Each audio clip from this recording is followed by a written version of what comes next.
Hi guys, welcome back to my channel, Book Dates with Liz. Today I'm going to talk about my favorite places to get books.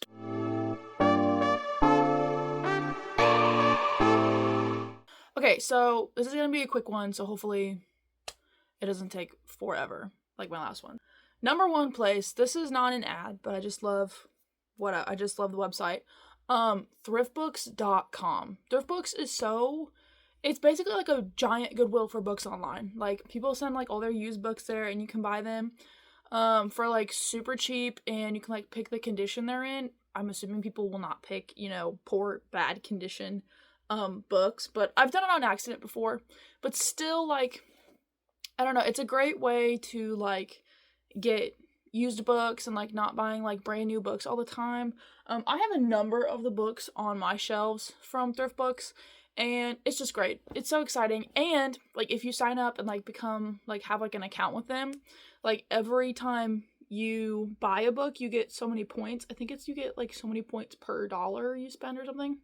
But you like accumulate points, and then once you get so many points you get this coupon for a free book, and you essentially only have to pay for shipping, which is like $1, $1.50 or whatever, which is so fun. And they have like lots of like cheap books that you can pick from for those. You also get a cute little coupon, I think, on your birthday. I could be wrong. But then there's like different levels, so like and if you're like the very like low level one, I think you can get a free $5 book with so many points, and then the next level it's a $6 book, and the next one's $7, whatever. But the website is so fun, and it has like so many different genres and stuff like that, and it's just great. I love it, and my aunt turned me onto it, and I would suggest it for anyone. If you're ever looking for a book, go to Thrift Books and look for it on there, because it might be super cheap, and it might be, it's used, so it's not like, repurposing. So I love Thrift Books. Thrift Books is number one. Number two is like Goodwill or like thrift shops, antique shops, that kind of stuff. I love going thrifting and antiquing for books because, one, like, again, like thrift books, they're used already, and like they kind of show like the love people have already put into them by reading them. But also they're like a lot cheaper. So I was like, girl on a budget, it's very, helpful. We love that. But also, I don't know, I just get really excited. I found this one series years ago. I found two books. They like looked like they were in the same series. It ended up being the first one and the third one.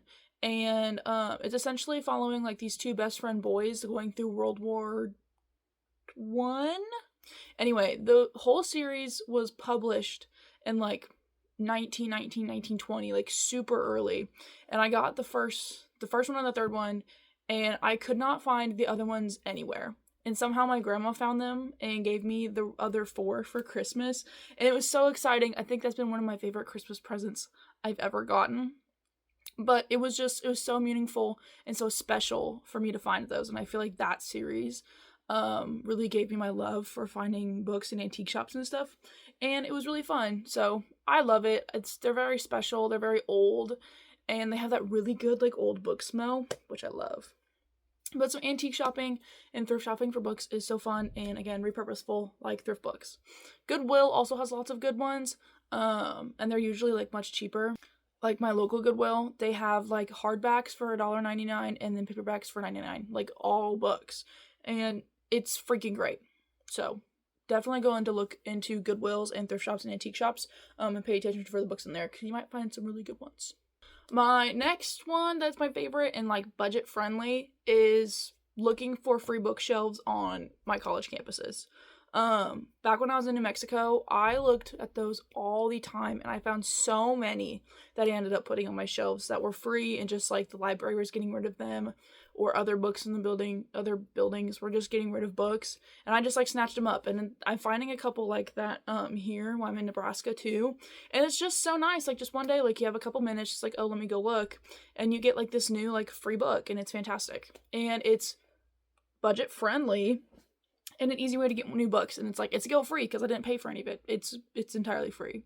So that one's kind of like, I don't want to say niche, because I feel like niche is like more like smaller, like such a small thing, but it's very specific, I guess, to like college students. So if you're a college student and you're wanting to get more books, just go walk around the buildings and see if you find a bookshelf that has free books on it. Easy way to accumulate your library. Another place that I feel like gets kind of slept on is Walmart. I know, it's a big corporation kind of vibe, but Walmart has a lot of good books and good options. Everyone goes to Target and everyone goes to Barnes & Noble, and those are great too, but I feel like Walmart has really good options sometimes. I've had some of my 5-star reads come from Walmart. Also books that like I've never heard of. They have lots of, like the popular ones obviously, but they also have some that are less well known. And those are like the authors that I'm finding on Bookstagram, and I'm helping like promote their books for fun or like, whatever. But Walmart has some really good books. Don't sleep on. Another fantastic way that's also budget friendly for me to accumulate books is using them for like birthday gifts or Christmas gift ideas. If people ever ask me like, oh, what do you want? Or like they need a list, like my grandparents, my family or something, books is always the number one thing to put down, because I know that it's something I will enjoy at some point in the future, and it will not go to waste. It'll be something that I'm genuinely so excited about and so excited to have. And it's not just, a trinket or like a clothes thing, like a piece of clothing you don't know that's going to fit or whatever. Books are always a great way to go that's budget friendly for you, and it's not necessarily a super inexpensive gift for somebody else to give you, and it's something that you will always enjoy. Also, another one, I am really bad about this and I have not gone in years, but the library. I know it's not like, as a reader, I love collecting them. I love having them on my little trophy shelf or whatever. But the library is a much more sustainable option for reading, and it's budget friendly. You just can go get it and bring it back and read it, and you can still get the entire experience. You just have to return it. So that's also a very great option for people looking to expand their reading or whatever, but can't afford to like have all of them. It also helps support like your local community. Like going and get a library card is helping your local library stay alive. So also great resources, the library. But yeah, I think that's all of, my favorite places. There's always, always Target, always Barnes & Noble, always, I think there's like a Books A Million and all like the big stores, like warehouses and stuff like that. But I have never been to a Books A Million or anything, but Target and Barnes & Noble are good too. They're just more expensive than the other ones I talked about. So yeah, those are some of the places that I love to go book shopping. Let me know what some of your guys' favorite places in the comments. Thanks for watching and chatting with me today. See you next time.